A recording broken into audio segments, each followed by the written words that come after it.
Hi, hello. Ako nga pala si Motobal. Isa nga pala akong MC Taxi at ito ang kwento ko. Nag-start nga pala ako sa bahay para pasukan ng booking. Ang kaso walang pumasok sa bahay kaya lumabas na tayo. Kaya napag-isip ko sa mga oras na to tumambay kila paring at para makakuha ng first booking natin. At ito nga pala yung tindahan niya.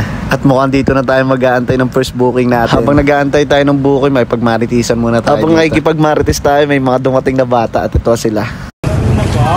Kaya JR talaga pangalan mo yan? Hindi po. Ano po? Mukha ko ba yun? Vlogger ba yun? Opo. Ito vlogger o kaibigan ko. Vlogger eh, no? Si Motobal yan eh. Kaya Motobal ba yun? Hindi mo. Ay, na Motobal nga. Hello! Galing kami ah. Kakaway kayo dito. Hi guys! Welcome to my vlog! So ngayon, Di ba mainit pag ano? Papayong ako dito. Di ba gusto kong pumiti? Ayaw nga na lang kita. shoutout daw kay Kenji Murati dyan. Babaero ka daw, sabi ni Dina. Sa mga oras na to, marami naman pupasok na booking. Ang kaso, ang lalaki ng pick up po. Kaya pag MC Taxi ka, talagang tiyagaan na talaga. Kaya sa mga gusto maging MC Taxi, katulad ko, dali lang kumita dito, basta masipag ka. At ito na nga, nakakuha tayo ng first booking dito pagkatapos ng 30 minuto. Ang pick up point pala natin dito sa Servat hanggang Payatas. At nagkakahalaga siya ng 127 pesos. At sa mga oras na to, hindi ko talaga napansin yung CS ko na nandyan na pala. Sa sobrang marites natin. Ay, ikaw yan? Ay, sorry. Akala ko kasama ni Ate ano? Hindi, akala ko kasama natin Maria. Asawa ni Miguel yan. Kasama ni Miguel?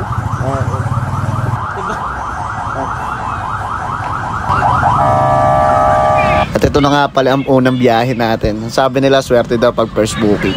Gaano kaya totoong haka-haka na yun?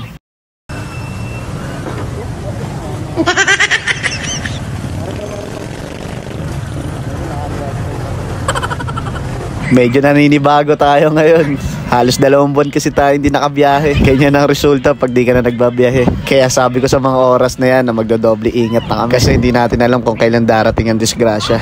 Habang binabaybay kong kabaan ng Commonwealth, di na talaga nagbago ang traffic dito. At isa sa kinakatakot ko dumaan dito dahil sa mga enforcer. Dahil once na magkamali ka dito at wala ka sa linya mo, talagang huli ka. Pagkatapos ng 35 minuto, ngayon nandito na kami sa drop point. Nagkaligaw-ligaw pa nga kami kung saan talaga siya ibababa. Medyo matagal na rin kasi daw ang huli niyang punta niya rito.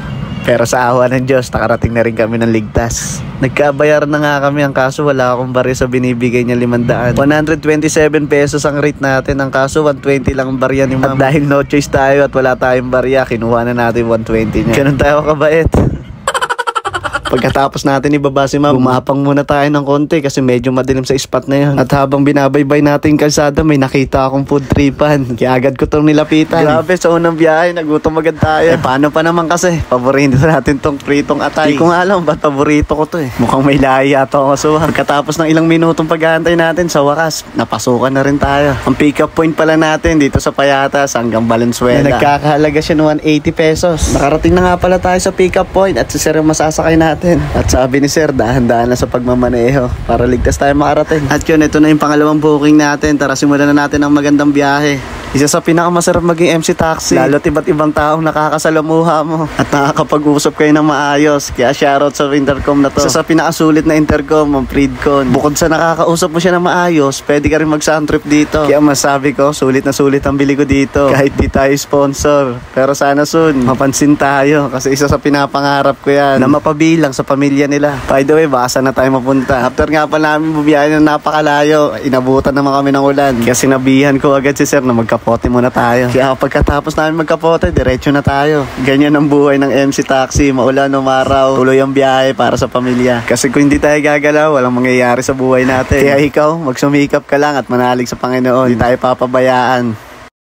Pagkatapos ng 50 minuto, nakarating na rin kami sa drop-off. Grabe yung biyahe na yun. Kahit maulan at basa ang kalsada, tuloy pa rin ang biyahe. Papasalamat nga pala ako kay sir dahil binigyan tayo ng 20 pesos na tip. Naging 200 yung 180 natin. Pagkatapos naman natin ibaba si sir, pinasukan agad tayo ng magandang booking. Dahil ang biyahe natin, Valenzuela to Vertis North. Sa Pag-asa lang yan, napakalapit lang sa amin yan. Kaya agad ko itong pinuntahan. Buti na lang, nandiyan agad si ma'am nag-aabang sa atin.